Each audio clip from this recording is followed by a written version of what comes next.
Hello, my name is Steve D'Agostino, and my co-host Anne Fernald and I welcome you to the Twice Over podcast, because to teach is to learn twice over.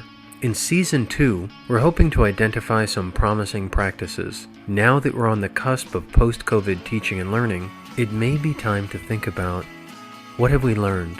In this episode, 7 times 4 is 28, we are joined by Barbara Mundy, professor of art history at Fordham University, who shares her experiences in collaborative course design.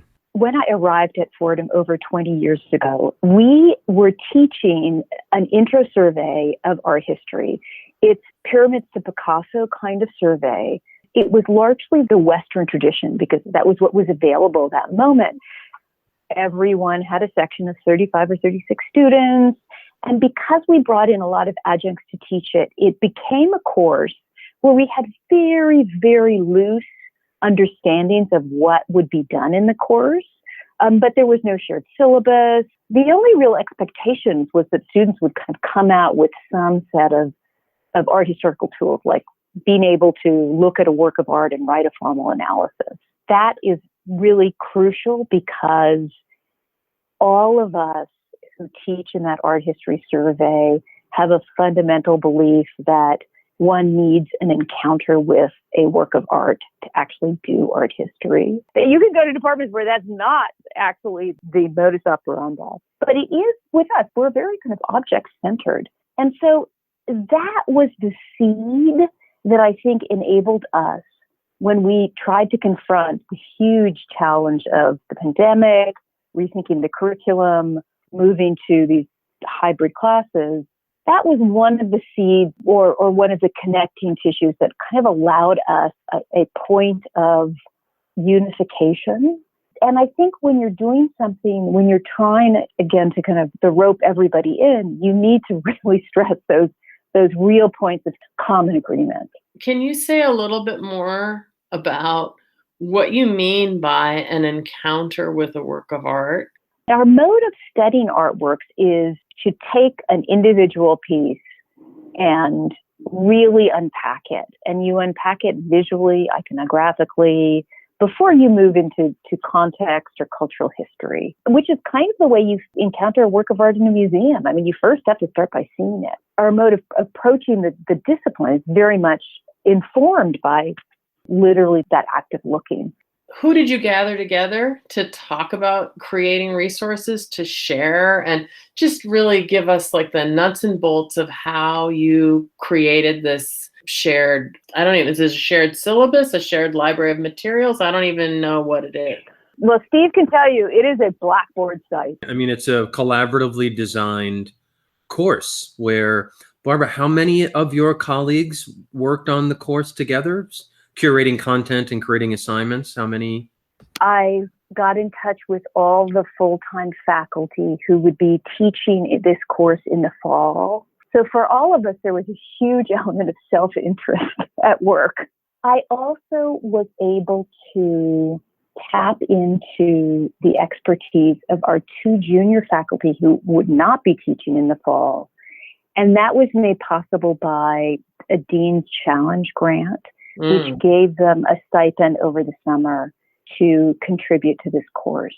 The idea was, and again, self-interest played a role, certainly, because we all knew that we'd be confronting like this universe in the fall of teaching hybrid or in person. Who knew what we were going to be encountering? But we decided to design this course as a cooperative effort. And it worked out. There are 28 classes in the semester. Everybody basically got 4. So everybody had a little bit of a little piece of the pie. Steve was so instrumental in helping us think through this because he brought this expertise in course design. I think it was you who advised us to start with the exam. To go backwards from the outcomes. Yeah, like what do you want the students to know, and then go back from there. And I think also Asato Ikeda had some real experience in designing a fully online course. So that was, we're able to take some of her modules and sort of edit them and revise them for use in this course. So we weren't really starting from a blank canvas, to use an art metaphor. My colleague, Asato Ikeda, who does Asian art, had already designed a course with Steve that was Blackboard based and was to be fully asynchronous.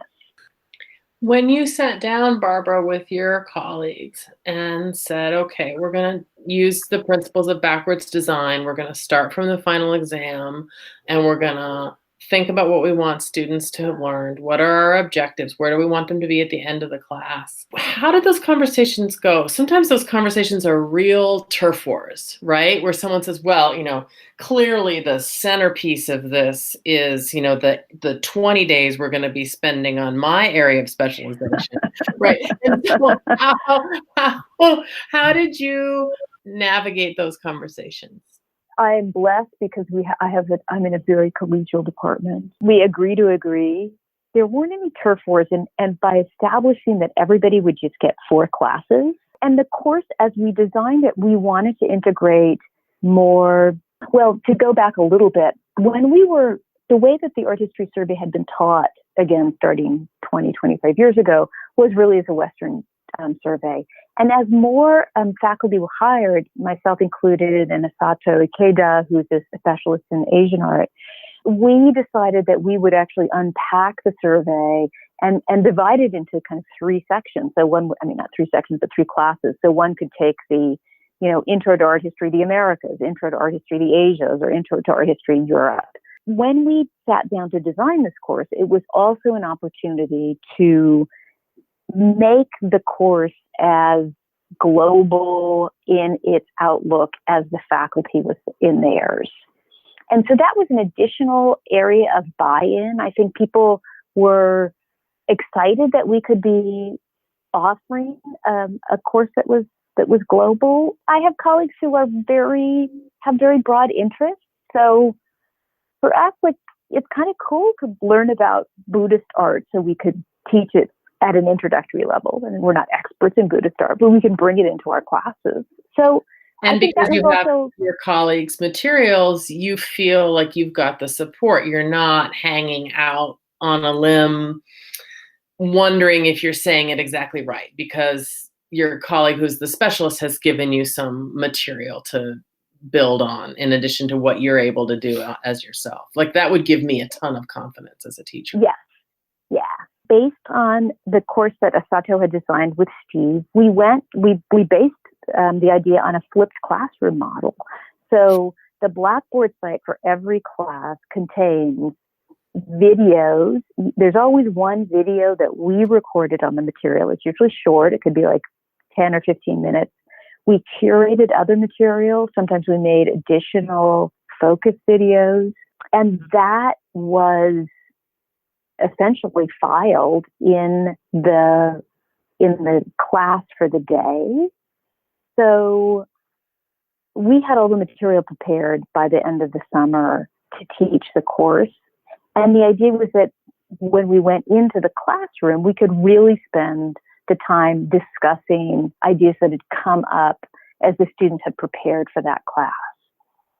So for me, like, the flipped classroom model is like the way I always wanted to teach, but actually never got it together enough to do so. And it's fabulous. I mean, coming into a classroom where the students have actually, they've done all the reading, they've watched the videos, and then you could have a real discussion. It's amazing. It's just great. So there's been a big lift for me in just thinking about my own pedagogy. I can hear in your voice, right? So can you say a little bit more about what's exciting about what it means to come into that classroom with students who've done that work ahead of time? It's exciting because, well, number one, it's not just me that they're getting the information from, and I love the idea that there are kind of a multiplicity of voices that they're listening to. It's also exciting because when students prepare for the class, they often take a little quiz. Sometimes they write responses that, the classic 3, 2, 1, 3 things that you learned, 2 things that you surprised you, and 1 thing you had a question about. And through those, you can really get a sense of their engagement with the material. And their questions are really surprising sometimes. And they wouldn't be able to ask those questions if we didn't have this flipped classroom model where they were actually doing the thinking, the labor of thinking before even getting into the class. So you can use that as the leaping off point for your for your class discussion. It's so interesting to me because that's what it used to be that homework was supposed to be, right? Yeah. So why do you think this has kind of revived that for our students? Is it the video that's more dynamic? Is it knowing that the class isn't going to be lecture? Well, I think our gradual understanding that students are going to respond if something, especially at an introductory level, they're going to respond to more short, varied pieces of information or encounters with works of art. Lots of the pedagogy, and Anne, I credit you because you've been leading all these pedagogical seminars, and they've been a wealth of information. But so much of it tells us that, like, no, you can't just lecture anymore. It doesn't work for the kind of classes that we're teaching. So, but I think because so many of us were taught in that mode, it's hard to break away from it. And I think we forget that those of us who became professors may not be the best model of the generic student. That's true. there's the learning style in which we learned is well suited to to replicate the profession. It may not be well suited for education broadly construed, right? Exactly. What's some advice you would give to other departments about collaboratively designing an intro course? I don't think we would have done this had it not been for COVID and had we not understood that we were going to have to do something quite radically different for the fall so that it wouldn't be a repeat of what we went through in the spring. So there was a kind of goad to us coming together and creating this.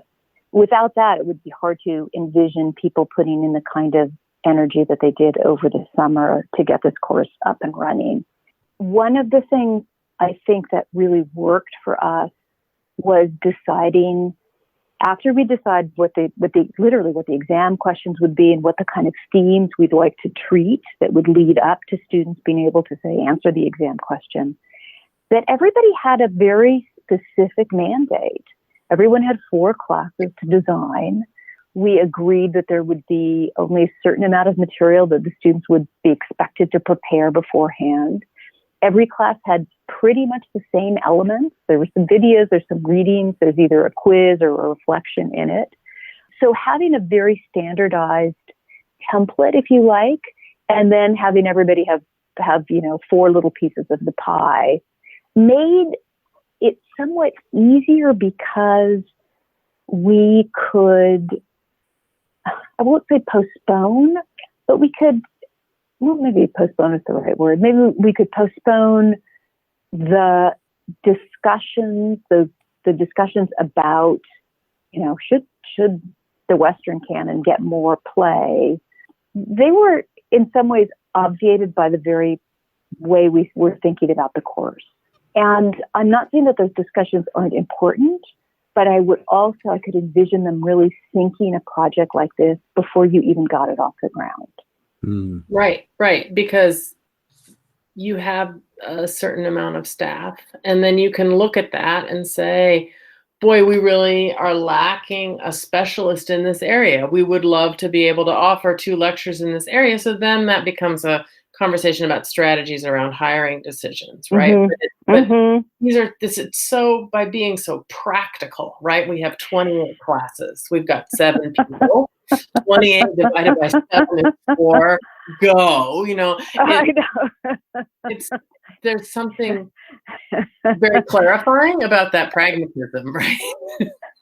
Was there a big time commitment over the summer for faculty that were involved in this project? There was definitely a time commitment. And what we were, the person who got basically turned this from the kind of hairpins and bubblegum idea that we were generating in May, in addition to Steve's team, who was doing the lifting on the Blackboard site, was our visual resources curator, Katharina Fastano, who is a gifted pedagogue herself.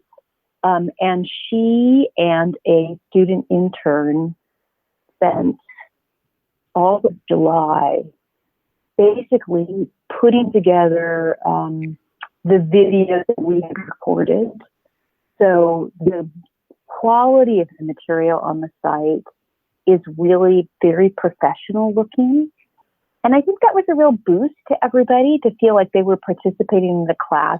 Like it really looks good. It runs smoothly. It's a really nice product. So I think that was a real boost for all of us. At the end of all of our labors, we could actually see, oh, there are these great, videos we're doing. And of course, there's a performative aspect of it too. Our colleagues were watching our videos, so we were performing for them.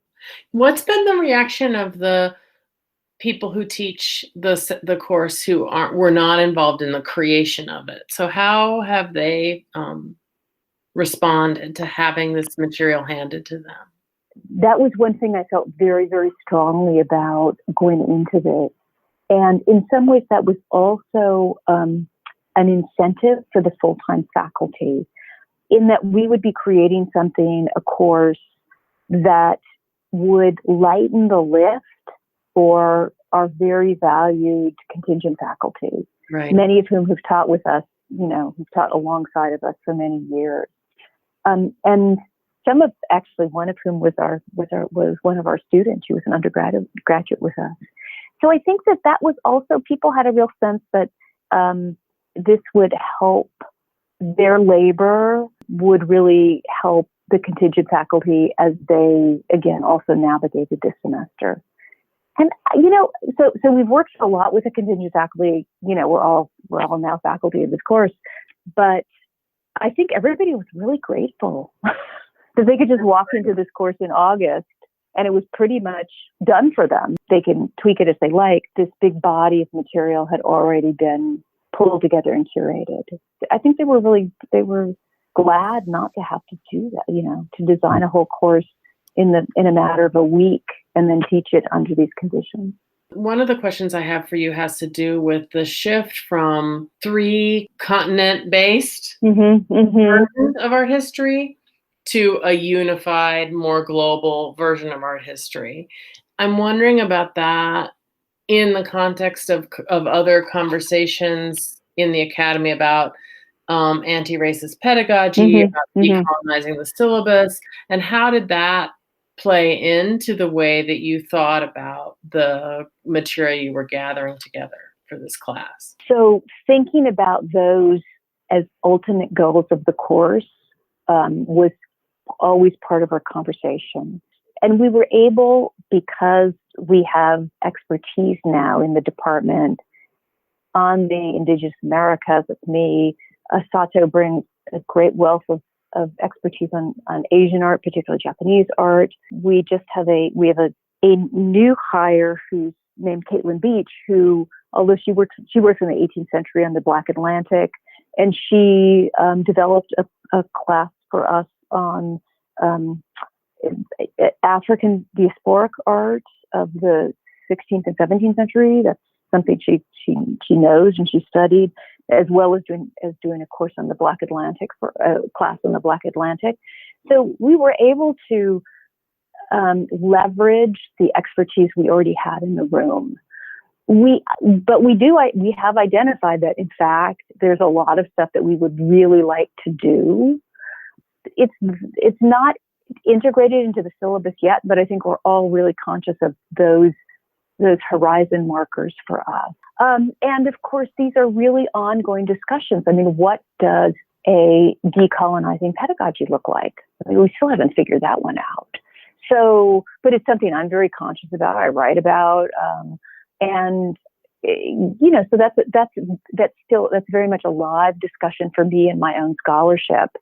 For me, it's really kind of fun to have these conversations with my colleagues and to get their perspectives on them. But again, so at the end of the day, I mean, I think that we all realized that we couldn't do everything with this syllabus. We're all pretty realistic about like what we could do, right. What we could do well.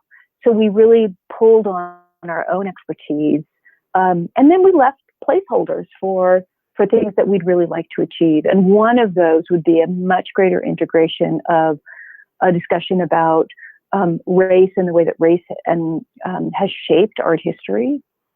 It's in there a little bit in the class, but it's not as strong as a through line as we'd really, I think, like it to be. So we're waiting for the next iteration, but we've got the spring semester for that. So that's really interesting. So you and your colleagues are looking at this first go round as like a first draft in a way, and you'll continue to refine and revise it, do you think? I'm hoping so. This is a course I want to teach for years. I mean, it's really, I think it's a well-designed course, and it's modular. You know, when you have like 28 like little units, what you can move one out and put another one in, you can shift them around. So thinking about it, that modularity of it in some ways is an invitation to redo it without having to rethink the structure of the whole thing. So you're teaching it this semester, yes? So can you talk a little bit about what it's like to teach, for Barbara Mundy to teach the Barbara Mundy Day, as opposed to a day when you may be teaching, you know, Caitlin's work or Asato's work? How does that feel for you? I just am curious. Does it feel like, oh, you know, I really am on my game today because we're doing, you know, some of the art that I really know? It's in some ways, it's actually the opposite, because in my conversations with my colleagues, they're like, oh, that is so cool. I didn't know that. And I'm thinking, oh man, if they don't know that, the students certainly are going to. So it helped me when I was, say, designing the class on the Olmec, the great ancient civilization of the Americas, to think about how unfamiliar it would be to the students. I feel like I was really on my game when I was developing the videos for that class over the summer.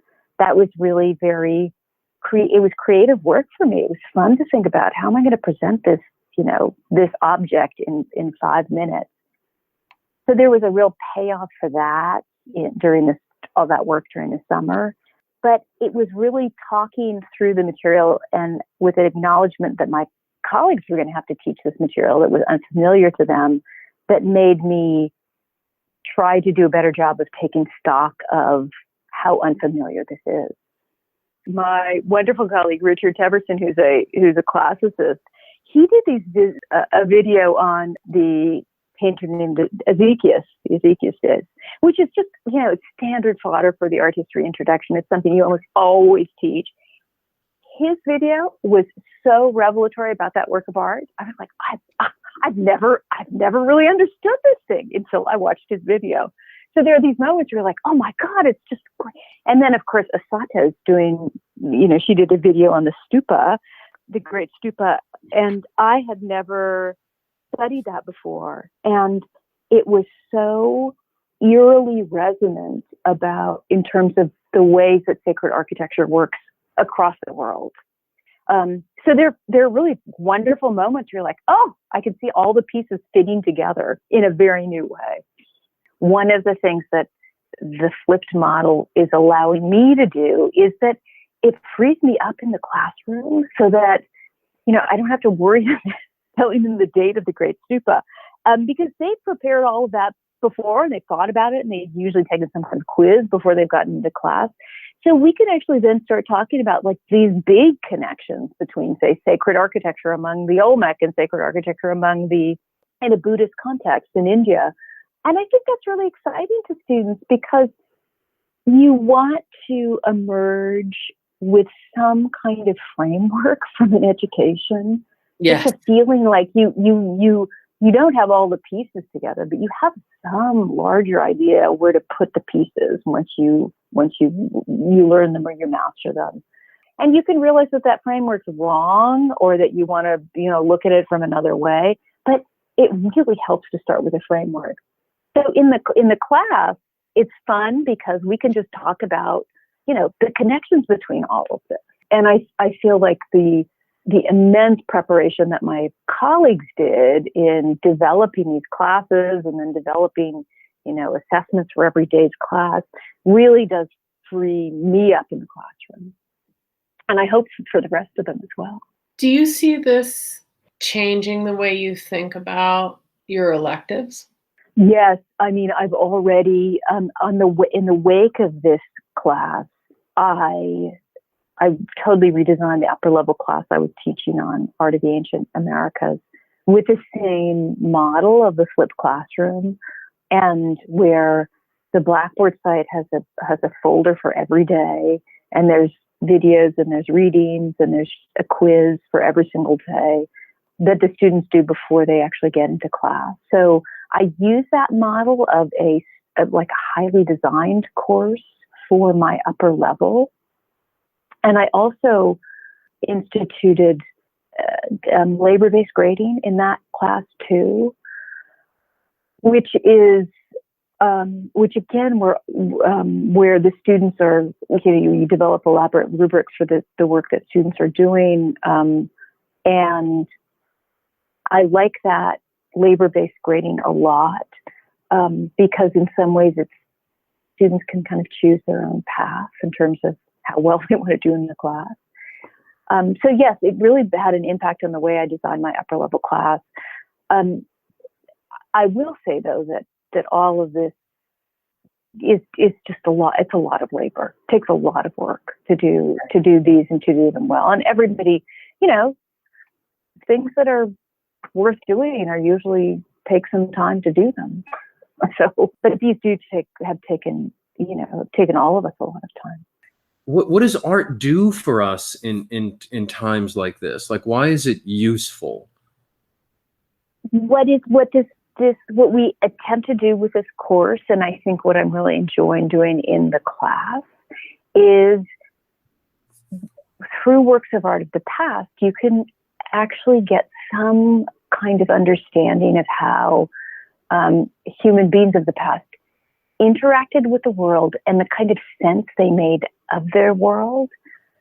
When we look at literary texts, those are really the province of a very tiny strata of people who are literate. And historical texts, particularly of the last 500 years or maybe even 1,000 years, it's usually written by men. And so when you enter into the work of art from the past, you get to see really a more democratic view of history, and that it's a view of the world, of representing the world that more people shared. And it's also a really deep view of history because we have access to worldviews that predate texts. So if you're really interested in these deep structures of time and historical and the history of human beings as creators on the earth, you have to turn to the work of art. And the fundamental principle of art history is that you have some tools, and they're basically a kind of formalism that give you a starting point for any work of art. And that's what we're trying to give our students in these classes is a formalized way of looking at something that allows them access to these, the world of human creation of the past and in the present moment.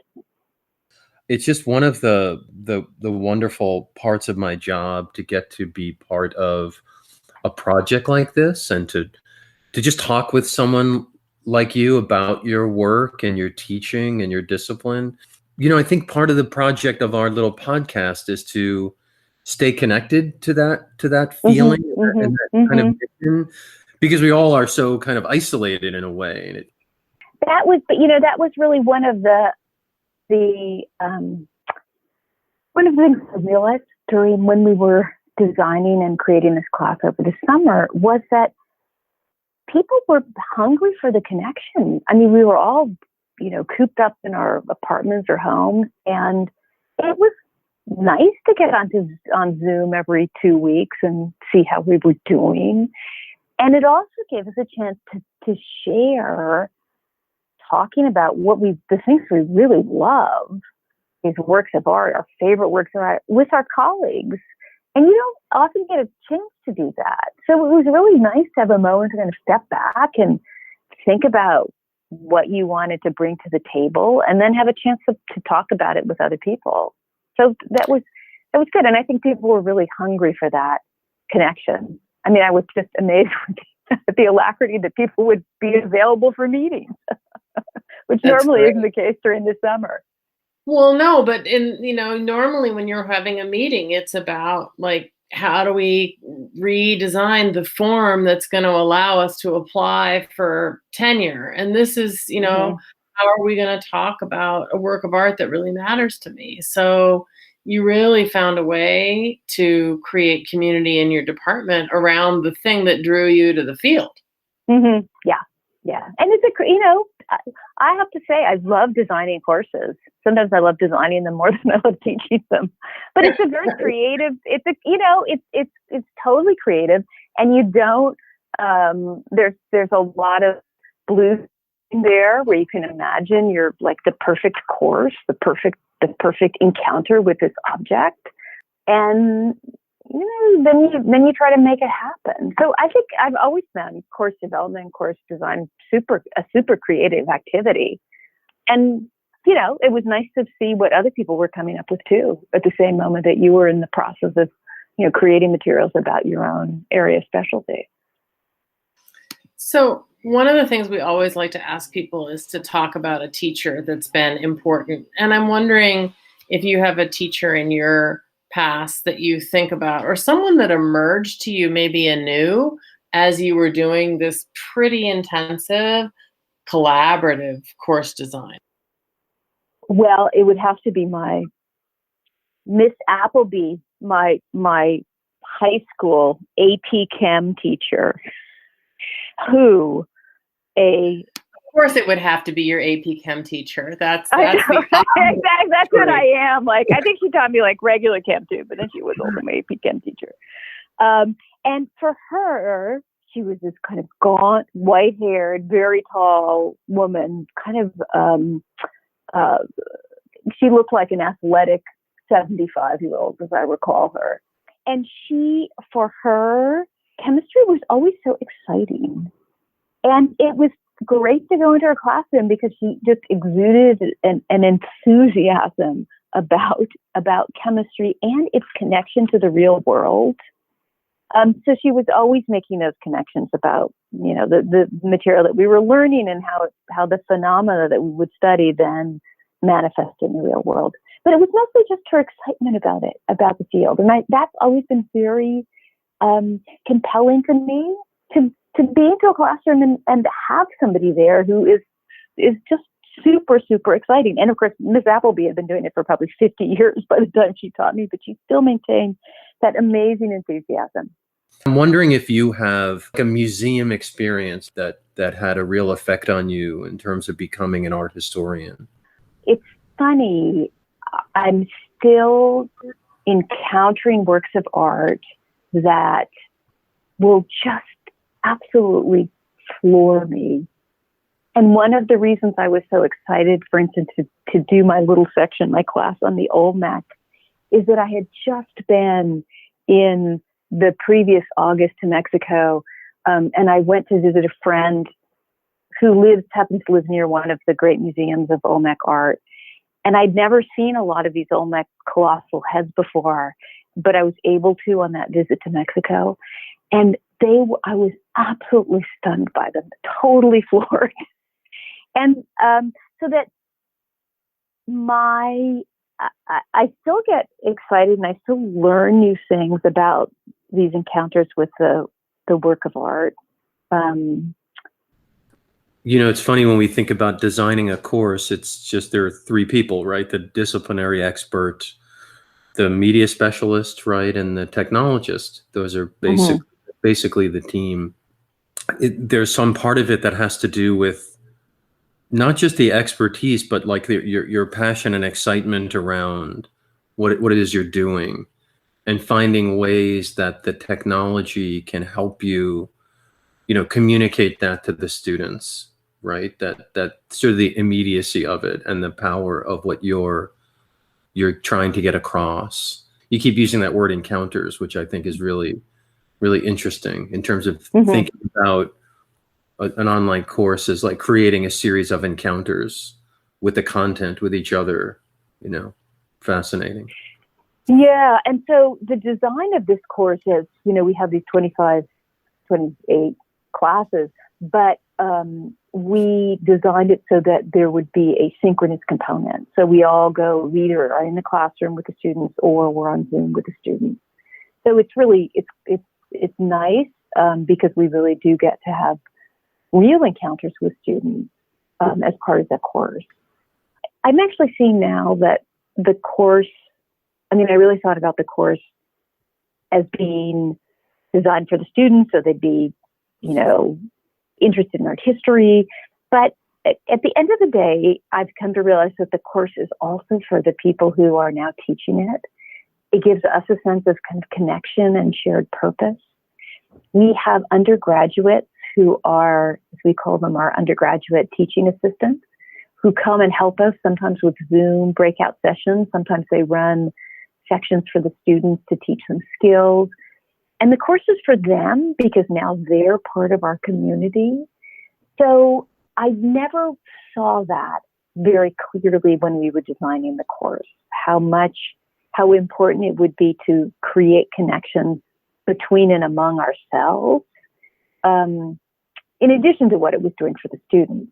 So it reversed my idea of the course, because I thought about the course as really just being to get the students on board. And now I think, I'm hoping the students get on board, but it's also been really instrumental for us as a department, as a group, as a unity of pedagogues to be together through this semester. And we're all together because of our shared activity in teaching this course, because I couldn't imagine doing it alone. Thank you so much for your time. This was just awesome. Twice Over Podcast is available on SoundCloud, Stitcher, and Spotify, with new episodes appearing twice each week. For host and guest bios and show notes, please visit our website, twiceoverpodcast.com. You can follow us on Twitter at twiceover1 or email us at twiceoverpodcast@gmail.com. Thanks so much for listening.